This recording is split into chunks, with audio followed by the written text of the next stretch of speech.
Hello कैसे हैं आप सब।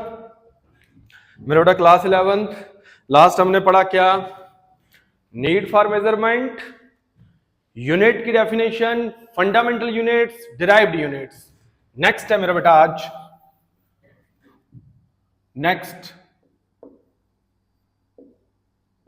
System of unit. नेक्स्ट है हमारे पास system of unit. Clear, system of unit. हमारे पास चार तरह के सिस्टम ऑफ यूनिट। कितने तरह के? चार तरह के सिस्टम ऑफ यूनिट। लिखिए सिस्टम ऑफ यूनिट। लिखिए there are four types of system of unit. Heading लिखना है सिस्टम ऑफ यूनिट, यहां लिखना है there are four types of system of units. There are four types of system of unit. लिखिए number 1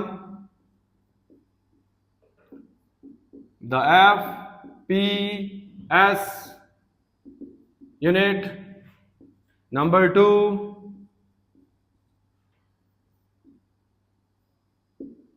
the CGS unit, और number 3 the MKS unit।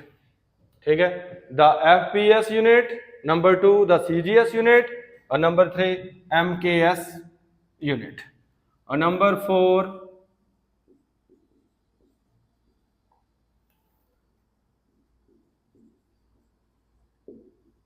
International system of unit. Number 4 international system of unit, और क्या उसको बोलते हैं? SI। उसको क्या बोलते हैं? SI। Number 1 the FPS unit, number 2 the CGS unit, number 3 MKS unit, और नंबर 4 है इंटरनेशनल सिस्टम ऑफ यूनिट, जिसको बोलते हैं क्या? SI। ओके, कर लिया? ओके, लिख लिया तीनों? चारों? तीनों नहीं, चारों। अब मेरा बेटा पहले हम बात करेंगे किसकी? नंबर 1 की। क्या? The FPS unit. लिखिए द FPS यूनिट। ठीक है, इधर इन दिस सिस्टम में एक लिख देता हूं, फिर बाकी आप मजे से कर लेंगे। In this system comma the unit of length is feet. In this system, the unit of length is feet, comma the unit of किसका? mass is pound, and the unit of time is, ठीक है, in this system the unit of length is feet, comma the unit of mass is pound, and the unit of time is second। Clear? तो मेरा बेटा FPS, F का मतलब feet, किसका unit? Length का, मास का क्या? पाउंड, और टाइम का क्या? सेकंड। तो लिखिए the FPS in this system the unit of length is feet, comma the unit of mass is pound, and unit of time is second। Okay, लिखिए नंबर 2। क्या मेरा बेटा? The CGS। लिखिए द CGS नंबर 2। पहला लिख लिया, number 2। मेरे बेटा C का मतलब सेंटीमीटर, G का मतलब ग्राम, और S का मतलब सेकंड ही। तो क्या है इसमें में लिखा हुआ? तो लिखिए द CGS यूनिट। लिखा? लिखिए in this system the unit of length is क्या?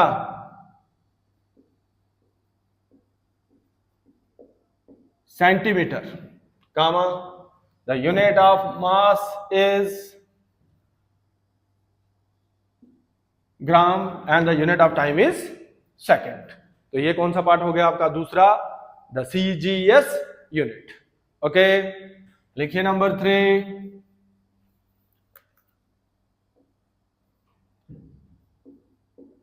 Number 3 the MKS। M का मतलब मीटर, के का मतलब किलोग्राम और एस का मतलब सेकंड ही। तो इसका मतलब इस सिस्टम में लेंथ का यूनिट क्या था मीटर, मास का क्या था किलोग्राम और टाइम का क्या था सेकंड। तो लिखिए the MKS unit, MKS unit, तो क्या आ जाएगा in the system the unit of length is,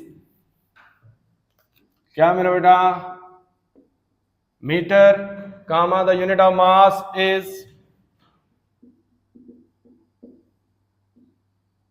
kilogram and the unit of time is second. ठीक है, in this system the unit of length is metre, the unit of mass is kilogram and unit of time is second. Okay, ये हमारे हो गए कितने तीन, पहला the FPS, दूसरा द CGS और तीसरा क्या MKS। अब आ गया हमारे पास इंटरनेशनल सिस्टम ऑफ यूनिट। अब मेरा बेटा अब हर जगह अलग अलग यूनिट थे, तो 1960 में मीटिंग हुई सारी कंट्रीज की, तो उन्होंने कहा सारे सिस्टम यूनिट्स के क्या होने चाहिए, मतलब हर कंट्री में क्या होने चाहिए सेम। क्यों? क्योंकि अगर एक दूसरे के साथ वो ट्रेड करें तो आसानी रहे, चीजों का खरीदो फरोख्त करने के लिए, बेचने के लिए क्या रहे आसानी। ये ना हो इंडिया में कपड़ा लीटर के हिसाब से मिलता हो या किलो के हिसाब से, पाकिस्तान में मीटर के हिसाब से, तो फिर बिजनेस करना थोड़ा मुश्किल हो जाता है। इसलिए उन्होंने कहा 1960 में कि सारे सिस्टम ऑफ यूनिट क्या होंगे हर कंट्रीज में एक जैसे। फिर उन्होंने लाया number 4 international system of unit, और जिसको बोलते हैं क्या SI। ठीक है, इंटरनेशनल सिस्टम ऑफ यूनिट, और क्या बोलते हैं SI। मेरा बेटा यहां इस सिस्टम में 7 फंडामेंटल यूनिट्स थे, कितने 7, 5 और 2, 7 फंडामेंटल यूनिट्स और 2 सप्लीमेंट्री यूनिट्स। ठीक है, लिखिए number 4 international system of units, लिखिए in this system,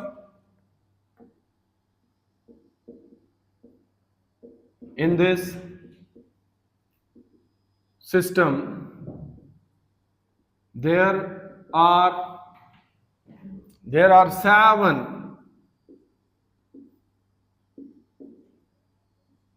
fundamental units, there are 7 fundamental units and 2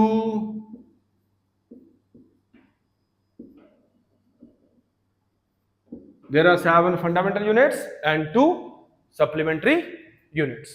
तो इंटरनेशनल सिस्टम ऑफ यूनिट में 7 फंडामेंटल यूनिट्स हैं और 2 सप्लीमेंट्री यूनिट्स हैं। ओके, तो हम पहले पढ़ेंगे फंडामेंटल यूनिट्स, फिर पढ़ेंगे क्या सप्लीमेंट्री यूनिट्स। लिखिए हेडिंग फंडामेंटल यूनिट्स, कितने हैं 7। नंबर 1, ये बहुत आसान है, आपको सब पता है, the unit of mass is kilogram, unit of mass is kilogram. लिखिए the unit of mass is kilogram, bracket में लेना क्या KG. Number 2, unit of length is metre, क्या मेरा बेटा M। Number 3, unit of time is, ये मेरा बेटा लास्ट MKS वाला ही है, मास का क्या था उसमें किलोग्राम, लेंथ का क्या था मीटर, और टाइम का क्या बेटा सेकंड, और क्या S। तो मेरा बेटा क्या unit of mass is kilogram KG, unit of length is metre M, unit of time is second S। Number 4 sorry, unit of temperature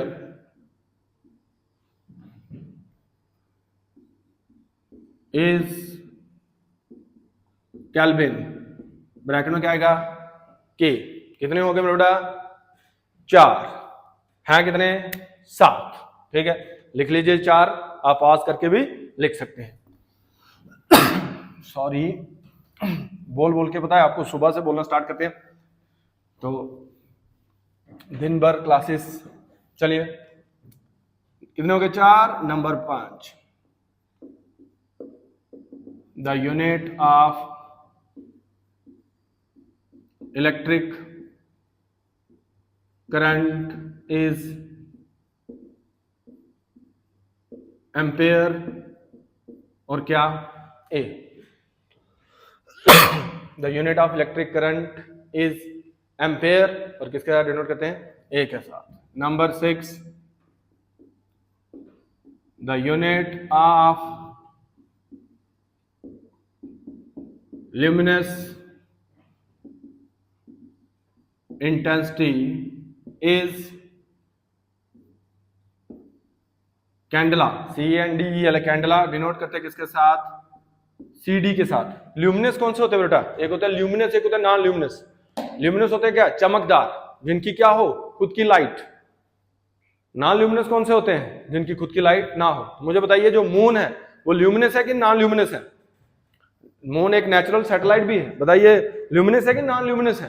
ठीक है, तो ध्यान से सुनना, मून ल्यूमिनस नहीं है, नॉन ल्यूमिनस है। क्यों?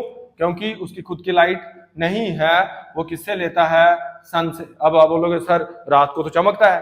भाई जब रात हो जाती, ये धरती, सन कहीं इधर पीछे चला जाता, ठीक है, तभी रात हो जाती।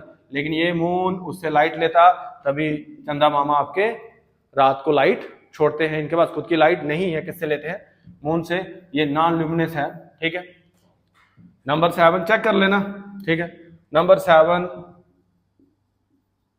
The unit of amount of substance is mole. The unit of amount of substance is क्या? MOL, मोल, और डिनोट करते हैं MOL। The unit of amount of substance is mole और डिनोट करते हैं MOL dot. Unit of amount of substance is mole और किसके साथ? MOL मोल और MOL डॉट। ओके, ये था मेरे बेटा आपके पास क्या? Fundamental units. क्या था ये? Fundamental units. ओके, अब हम पढ़ेंगे क्या? सप्लीमेंट्री यूनिट, फिर हम आगे पढ़ेंगे राउंडिंग ऑफ। तो नेक्स्ट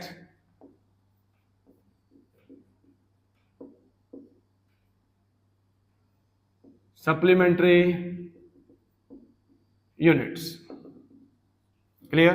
तो नंबर 1 मेरा बेटा, एक होता है प्लेन एंगल, एक क्या होता है? Solid angle. ये ऐसे जो एंगल, यहां जो एंगल बनेगा उसको बोलेंगे हम क्या?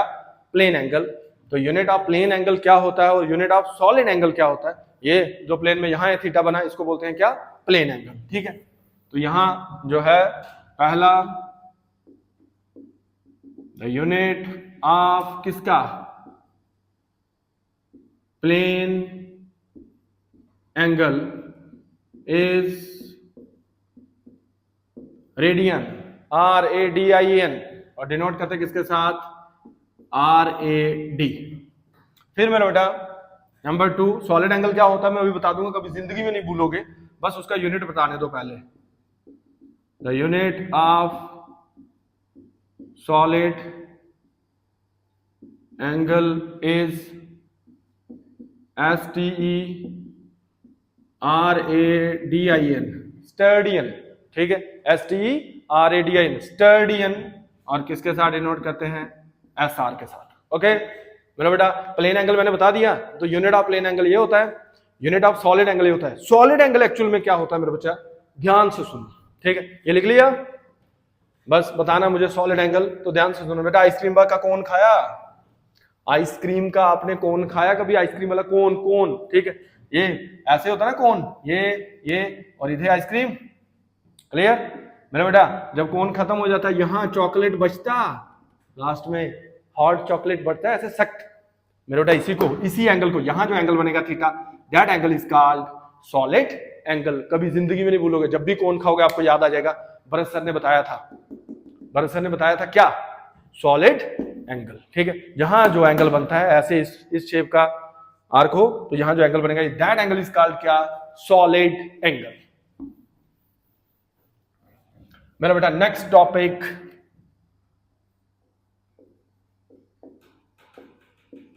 राउंडिंग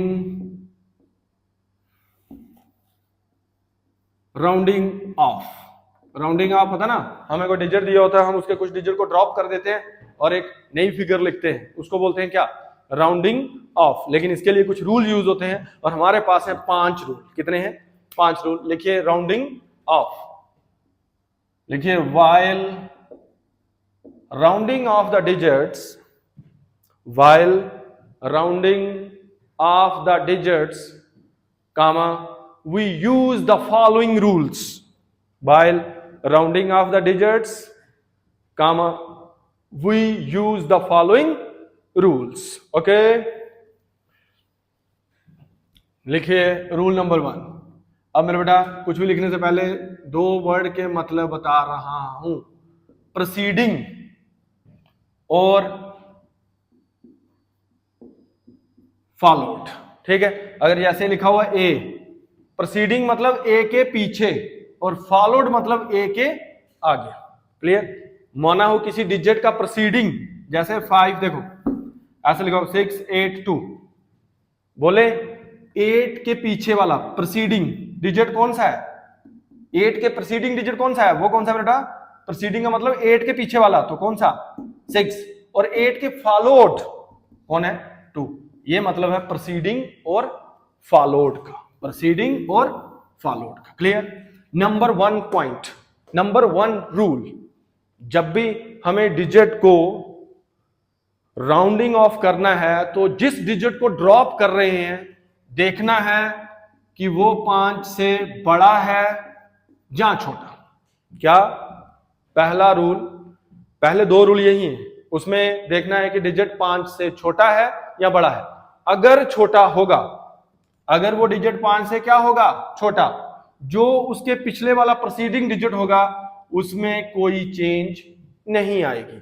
और अगर वो डिजिट 5 से क्या हुआ? बड़ा, तो उसके पिछले वाले डिजिट में हम एक +1 कर देंगे। अभी कुछ नहीं पता चला होगा, डोंट वरी, इधर ध्यान दो, कईयों को पता चल गया होगा। सुनिए एग्जाम्पल 7.82। क्लियर? 7.82। मुझे किसको ड्रॉप करना है? 2 को। किसको ड्रॉप करना है? 2 को। इसके आगे तो कोई है नहीं प्रोसीडिंग। 2 के प्रोसीडिंग कौन है? 8। 2 के प्रोसीडिंग कौन है? 8। लेकिन मुझे ड्रॉप करना है किसको? 2 को। देखना है 2 5 से बड़ा कि छोटा। बताओ 2 5 से बड़ा है कि छोटा? भाई 5 से क्या है? छोटा। जो प्रोसीडिंग डिजिट होगा उसमें कोई चेंज नहीं आएगी, तो मेरा बेटा आंसर इसका आ जाएगा 7.8 जब हम इसको क्या करेंगे? Round of. Okay, number 2 rule, दोनों एक साथ बता रहा हूं। देखिए क्या लिखा हुआ है, 7.86, सेम एग्जांपल। अब मैं किसको ड्रॉप कर रहा हूं? 6 को। किसको ड्रॉप कर रहा हूं? 6 को। बताइए 6 5 से बड़ा है कि छोटा? मेरा बेटा ये 5 से 6 क्या है? बड़ा है, तो उसका जो प्रोसीडिंग डिजिट होगा वो कौन है? 8। उसमें क्या हो जाएगा? +1। तो आंसर क्या आ जाएगा राउंड ऑफ करने पर? 7.9। क्लियर? ये पहले 2 रूल हैं। आप पहले लिखेंगे नंबर 1 5 से छोटा वाला, फिर लिखेंगे नंबर 2। ठीक है, लिखिए नंबर 1, लिखिए if the digit to be dropped, if the digit to be dropped is less than 5, वो लिख लेंगे। अब समझा मैंने दिया है, ये नोट्स में भी लिखा हुआ मिल जाएगा, आपको टेंशन लेने की जरूरत नहीं। If the digit to be dropped is less than 5, comma, then the proceeding digit, लिखिए comma, then the preceding spelling, then the preceding digit is left, then the preceding digit is left unchanged, then the preceding digit is left unchanged, full stop। क्या भाई? if the digit to be dropped is less than 5, then the preceding digit is left unchanged, change, उसमें कोई change नहीं करनी है। तो लिखिए इसके साथ एग्जाम्पल, लिखिए एग्जाम्पल x = 7.82। ठीक है, इसको ड्रॉप करना था, इज राउंडेड ऑफ टू कितना 7.8, कितना राउंडेड ऑफ टू 7.8। ओके, क्यों? क्योंकि जो 2 था वो 5 से क्या था, छोटा। ओके, लिखिए नंबर 2 रूल सेम, सिर्फ इसमें क्या है, डिजिट 5 से क्या होगा, बड़ा, तो पिछले वाले डिजिट में हम एक ऐड कर देंगे। लिखिए number 2, if the digit to be dropped, if the digit to be dropped is greater than 5, if the digit to be dropped is greater than 5, लिखे कामा then the preceding digit, लिखे कामा then the preceding digit is raised by 1, then the preceding digit is raised by 1, then the preceding digit is raised by 1. If the digit to be dropped is greater than 5, then the preceding digit is raised by 1. Clear? लिखिए example, 7.86 is rounded off to, is rounded off to 7.9. Example, x is equal to 7.86 is rounded off to, x is equal to 7.86 is rounded off to 7.9. Okay, ये 2 rule. अब आपके mind में आता होगा, sir आप कह रहे हो 5 से छोटा होगा तो ये चीज होगी, 5 से बड़ा होगा, छोटा होगा तो कोई चेंज नहीं, प्रीसीडिंग डिजिट में बड़ा होगा तो एक ऐड। अगर 5 ही होगा, क्या होगा, 5 ही होगा तब क्या होगा, फिर देखते हैं। नंबर 3 रूल यही है, सुनो इधर, अगर हम डिजिट ड्रॉप कर रहे हैं, एग्जाम्पल से समझा रहा हूं, 3.253, ठीक है, एक होता है 0, 0 का मतलब 0, एक होता है नॉन जीरो, नॉन जीरो का मतलब 0 नहीं बाकी सारे, 0 नहीं बाकी सारे, तो 0 का मतलब 0 और नॉन जीरो, जैसे ये 3 है, ये 0 है कि नॉन जीरो है, ये 3 क्या है, नॉन जीरो, क्या है, नॉन जीरो। क्लियर? 0 का मतलब 0 या नॉन जीरो का मतलब 0 को छोड़ के बाकी सारे। इधर देखो हमारे पास ये एग्जांपल है 3.253, मुझे किसको ड्रॉप करना है, 5 को। किसको ड्रॉप करना है, 5 को। देखना है 5 के आगे, आगे तो उसके लिए क्या लिखेंगे, फॉलोड। 5 के आगे 0 है कि नॉन जीरो है, तो 5 के आगे क्या है, नॉन जीरो। क्या है, नॉन जीरो। तो मेरा बेटा जो 5 का प्रीसीडिंग डिजिट होगा, जो 5 का क्या होगा, प्रीसीडिंग डिजिट, उसमें क्या कर देना है, एक ऐड कर देना है। क्या कर देना है, एक ऐड। क्लियर? फिर आपके माइंड में आएगा सर अगर 5 के आगे 0 होगा, बच्चा वेट, चौथा और पांचवा वही है। तो नंबर सुनिए, 3 रूल सुनिए, अगर हम डिजिट को ड्रॉप कर रहे हैं 5 को, तो followed by non zero digit, then the preceding digit is raised by 1। ठीक है, अब 5 के आगे 0 होगा तो वो भी बता देंगे। ठीक है, लिखिए number 3 rule, if the digit to be dropped is 5, if the digit to be dropped is 5 followed by, ये रूल लिखना है, एग्जाम्पल मैं भी दूंगा। if the digit to be dropped is 5 followed by non-zero digit, followed by non-zero digit, लिखिए कामा then the preceding, comma then the preceding digit, comma then the preceding digit is raised by 1, comma then the preceding digit is raised by, comma then the preceding digit is raised by 1। Okay, लिख लिया? लिखिए example जो मैंने बताई थी, यहां वही example लिखवा रहा हूं।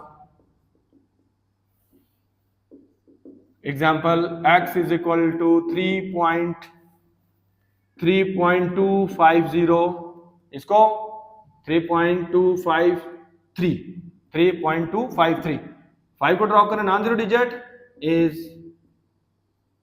राउंडेड ऑफ टू कितना, 3.3। क्यों? क्योंकि 5 के आगे नॉन जीरो डिजिट था और पिछले वाले में एक ऐड होगा। अब 5 के आगे 0 होगा, क्या होगा, नंबर 4 रूल। ओके, तो x is 3.253 is rounded off to 3.3। Number 4 और 5, 4 वाला समझ आ गया, 5 आप 1 मिनट में समझ आएंगे, 1 minute, just a minute. Number 4 rule सुनो, यहां दो एग्जाम्पल देंगे। देखो x इज इक्वल टू 3.75। देखो अब 5 के आगे कुछ नहीं है, इसका मतलब 5 के आगे क्या है, 0। दूसरी example x is equal to 3.950। अगर कहीं 5 के आगे कुछ नहीं लिखा हुआ, इसका मतलब 5 के आगे क्या है, 0। एक ये एग्जांपल आ गई। इसमें देखो मैंने 5 के आगे 0 लिखा हुआ है, तो सुनिए अगर मुझे 5 को ही ड्रॉप करना है और उसके आगे क्या है, 0 है, तो पिछले वाले डिजिट को देखना है। पिछले वाले डिजिट को क्या करना है, देखना है। पिछले वाले डिजिट को क्या करना है, देखना है। अगर वो हुआ ऑड नंबर, अगर वो क्या हुआ, ऑड समझते हैं ना मेरे बेटा, ऑड होता 1 3 5 7 9। अगर वो हुआ ऑड, पिछला वाला ऑड, पिछला वाला प्रीसीडिंग डिजिट क्या हुआ, ऑड नंबर, तो उसमें एक ऐड कर देना है, कर देना +1। अगर हुआ इवन, वो नंबर 5 रूल है, अगर हुआ क्या इवन, तो उसको लेफ्ट करना है अनचेंज्ड, उसमें कोई चेंज नहीं लानी है। बात समझ आ रही है? देखो इसके आगे कुछ नहीं लिखा, इसका मतलब इसके आगे 0 0 ही है, लेकिन इसके आगे 0 भी लिख दिया। देखो पिछले 8 है, 5 चला जाएगा, यहां एक ऐड हो जाएगा, आंसर क्या आ जाएगा 3.8। ये 5 के आगे 0 लिख के बता रहा हूं, पिछले एक ऐड हो जाएगा, 3.9 था, एक ऐड हुआ तो टोटल क्या आ जाएगा 4। क्या आ जाएगा 4। लिखिए नंबर 4 रूल, लिखिए if the digit to be dropped is 5, if the digit to be dropped is 5 followed by 0। यहां दिख नहीं रहा लेकिन 0 है। If the digit to be dropped is 5 followed by 0, followed by 0, लिखे comma then the preceding digit, comma then the preceding digit is raised by 1, comma then the preceding digit is raised by 1 if, then the preceding digit is raised by 1 if it is odd number, if it is odd number. कब वो पिछला वाला एक बढ़ेगा, जब 5 drop करे उसके आगे 0 है, कब, जब वो क्या होगा, ऑड नंबर। क्या, if the digit to be dropped is 5 followed by 0, then the preceding digit is raised by 1 if it is odd number. लिखिए example x equal to 3.75 is rounded off 2, कितना, एक ऐड हो जाएगा पीछे, 3 is rounded off to 3.8. X is equal to 3.950 is rounded off to क्या मेरा बेटा 4।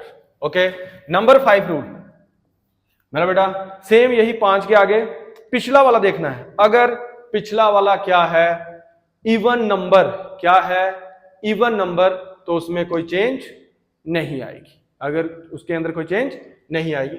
लिखिए नंबर 5 रूल, मैं एग्जांपल में समझा भी देता हूं, सेम इसी एग्जांपल को रख लूंगा। देखिए 3.2 और यहां लिख लूंगा 3.450। देखिए 3.250, 5 के आगे 0 लिखा नहीं है, अंडरस्टूड है 0 है, और इधर 0 लिख के बता दिया आपको।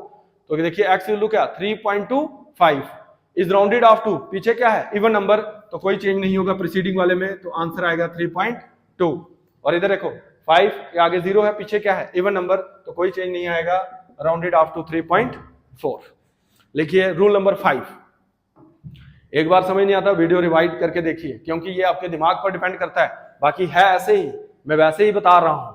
अब आपका दिमाग कितनी तेज चलता है वो डिपेंड करता है, आपने पीछे 8 9 10th में क्या पढ़ा है, आपका बेसिक कितना स्ट्रांग है, ये सारी चीजें उसके ऊपर चलती है मेरा बेटा। ठीक है, वो मैं वही बता रहा हूं जो चीज है, जो रूल है। अब आपको समझ नहीं आ रहा, इसका मतलब दिमागी जहनी तौर पर आप कमजोर हैं। क्लियर, आप 1 मिनट में समझ सकते हैं। आपको अगर समझ आ रहा है फटक से, इसमें दिमाग तेज चल रहा है, अदरवाइज दिमाग में खराबी है भाई, मशीनरी में खराबी है। पानी में चूर्ण घोल के पियो जिससे दिमाग क्या हो, तेज। नंबर 5 लिखिए, if the digit to be dropped is 5, if the digit to be dropped is 5 followed by 0, if the digit to be dropped is 5 followed by 0, उसके आगे क्या हो, 0, then the preceding digit is left unchanged, then the preceding digit is left unchanged if it is even number, if it is even number। फिर से बोल देता हूं, if the digit to be dropped is 5 followed by 0, then the proceeding digit is left unchanged, पिछले वाले में कोई change नहीं आएगी if it is even number. तो लिखिए example 3.25 is rounded off to 3.2, क्योंकि 5 को ड्रॉप किया उसके आगे 0 था, पिछला वाला इवन था तो कोई चेंज नहीं आई। 3.450 is rounded off to 3.4। Okay मेरा बच्चा, यहां तक रखेंगे, इसके आगे हम कल बात करेंगे। Okay bye.